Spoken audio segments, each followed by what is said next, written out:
Monsieur Ahmad Yacoub Adam, du prêtre.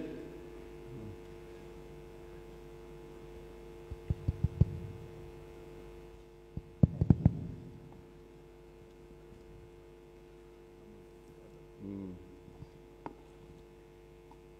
Monsieur le Président, de m'avoir accordé la parole.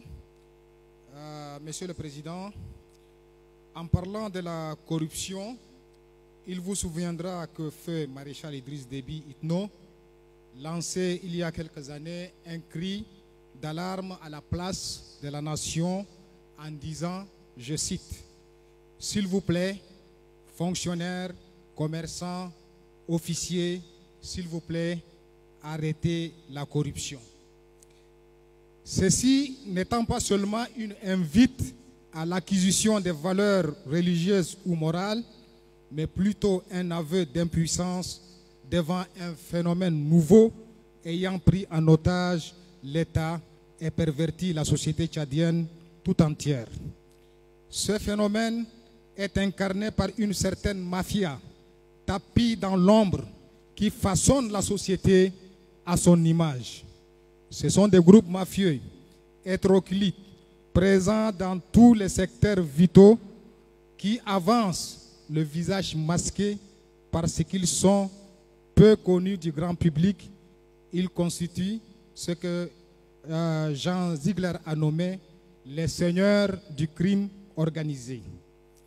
Depuis la capitale, Monsieur le Président, ces seigneurs du crime organisé manipulent les chefferies traditionnelles, font et défont les sultans et autres chefs de canton, créent et entretiennent des conflits éleveurs-agriculteurs et autres conflits intra- et intercommunautaires. Récemment, le massacre des Sandana, des Mayo-Kwekebi, les conflits en cours en ce moment dans le département de Kiabé, sans oublier le massacre d'Abéché, sont leurs œuvres. À Abéché, Monsieur le Président, où nous avons été à la tête de la délégation de notre parti, le Parti pour le Rassemblement et l'Équité au Tchad, nous avons observé que les populations meurtries indexaient l'ancien gouverneur Ahmad Dari comme l'auteur principal. Or, celui-ci n'est qu'un exécutant, c'est-à-dire la partie visible de l'iceberg, car la mafia est de nature invisible.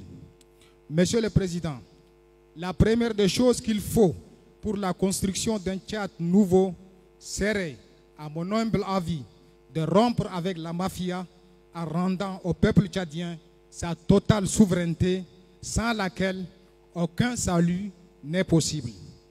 Aujourd'hui, l'un des 3 sultanats historiques du Tchad est mis à rude épreuve. Un sultan destitué en 2019, un autre nommé actuellement suspendu. Merci, Monsieur Ahmad.